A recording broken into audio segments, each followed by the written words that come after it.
Welcome to the deep dive.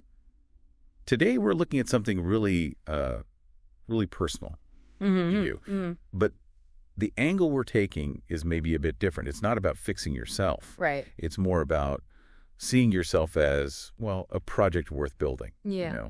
And process. Yeah, less about constant repairs, more like intentional construction, building from the inside out. Exactly. And to get into this internal journey, we've looked at a really thoughtful piece. It's a script from a podcast called You Are the Project, Building the Life You Deserve from Within. Okay.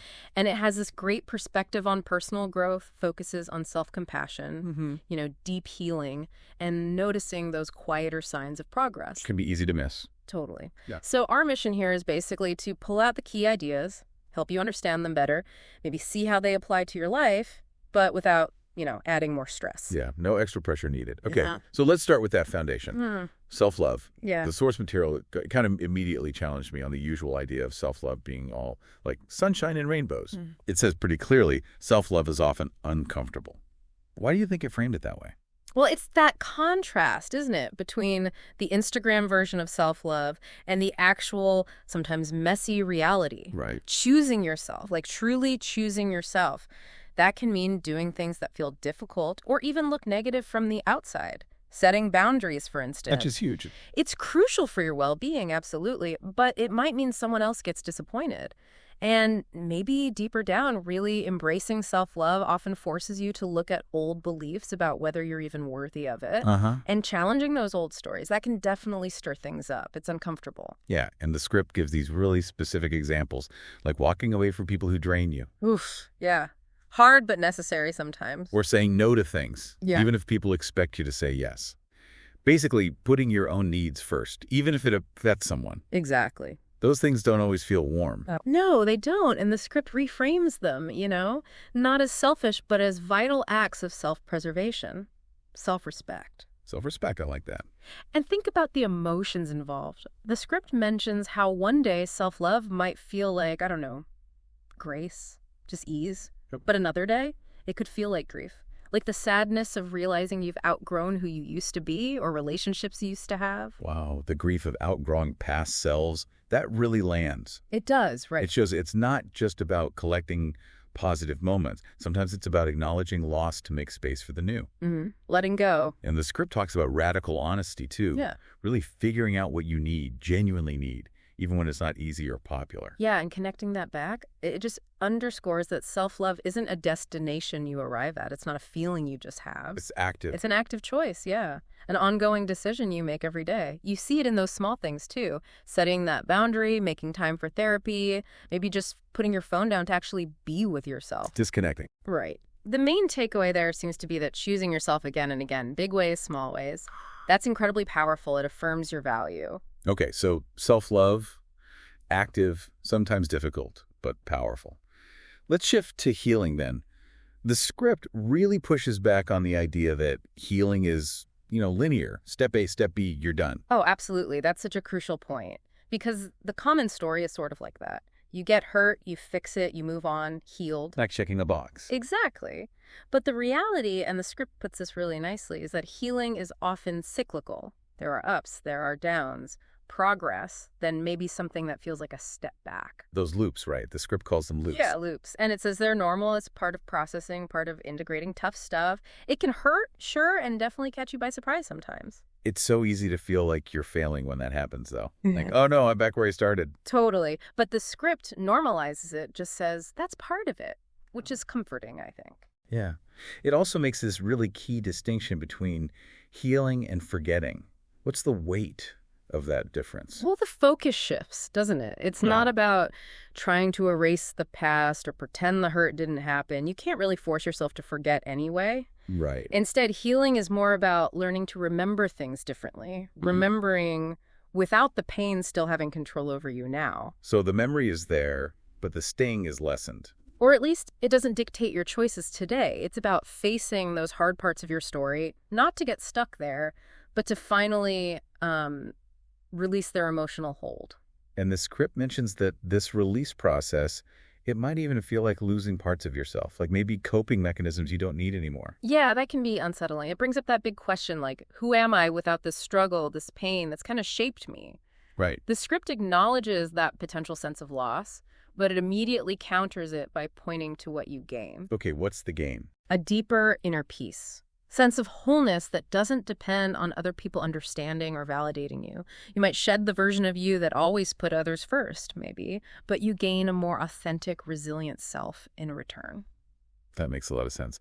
Trading that external reliance for something more solid inside. Okay, so the third area is growth. And the script says growth is often quiet, internal, not always the big splashy achievements. In a world obsessed with, visible results and hustle culture, Totally. Yeah. that's a really grounding reminder. We're so conditioned to think growth equals promotions, milestones, measurable stuff. Yeah. But the script shifts the focus beautifully to those small internal adjustments, shifts in how you see things, how you react.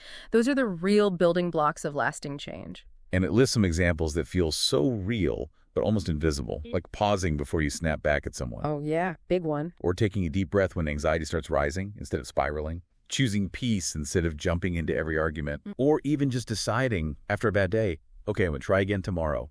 These aren't things you put on a resume. No, definitely not. But they're fundamental. If you think about it, it's like, are you focusing only on the leaves and flowers of a plant?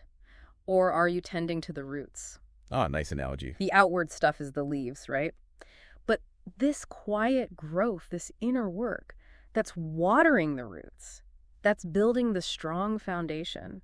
And the script really emphasizes patience here, letting yourself evolve without rushing. Yeah, dropping the pressure of some external timeline. Exactly. And ultimately, it suggests the goal isn't achieving perfection, which is impossible anyway. Right, exhausting. Totally exhausting. It's more about just being present, being here now, and maybe the most powerful growth of all, according to the script. What's that? It's when you get to a place where you just don't need outside approval anymore. You don't need someone else to tell you you're okay, just as you are. Wow. That's real freedom, isn't it? Yeah. It really is. It's like an internal liberation. You recognize your own value separate from what anyone else thinks or says. It fosters this deep self-acceptance. Okay, that connects perfectly to the last section. Yeah. Becoming who you were meant to be. And again, the script offers a really refreshing take. It's not about a massive makeover into someone new. No, it challenges that whole best self idea as this future perfect version you have to chase. Yeah, like you're not good enough now. Right. Instead, it frames it as more of a return, a peeling back of layers of fear, societal expectations, conditioning. All the stuff we pick up along the way. Exactly. Peeling that back to uncover the true, authentic self that's actually been there all along, just maybe buried a bit. Rediscovering it. Yeah. Rediscovering, reclaiming. And the script gives this really explicit permission to just be real. You don't have to be palatable all the time. You don't have to be perfect for other people. Which is huge. And it also acknowledges, look, this kind of progress, it's not always obvious, even to you. Yeah, you don't always feel like you're making progress day to day. Right. We look for those big shifts, those overnight transformations. But the script reminds us that just showing up consistently, even on the hard days when it feels like nothing's changing, That matters. it matters profoundly. It all adds up. Just committing to yourself, showing up for yourself when it's tough. That's a powerful act of growth in itself. And I love this final thought it offered. The person you're becoming, your future self, they're already proud of you, proud of the effort you're putting in right now, even if you can't see the full picture yet. Isn't that a lovely perspective? It's so encouraging. Yeah, it really helps you trust the process, I think. Trust your own evolution, even when the results aren't immediately visible. Recognizing the value in the journey itself, not just the destination, the journey of self-discovery, self-acceptance. So as we wrap up this deep dive, thinking about the ideas from You Are the Project, a few things really stick out. Okay. That core message. You are enough right now. Not too much, not too late. You're exactly where you need to be on your path. Yeah. And that healing is messy. It's not linear, but it's so worthwhile. And growth. It happens in the quiet moments, too, under the surface. Both are essential. They're valuable parts of becoming. Absolutely. And the invitation really is just to keep choosing yourself. Keep prioritizing your well-being day by day. Even when it's hard. Especially when it's hard sometimes. Until eventually, maybe it shifts from feeling like effort. To just feeling natural. Exactly. Until self-love isn't a struggle, but just how you operate, your default setting. Because ultimately, and this is such a beautiful closing in the script, You were always the project, Yeah. the one worth investing in. And you were always the home you were looking for.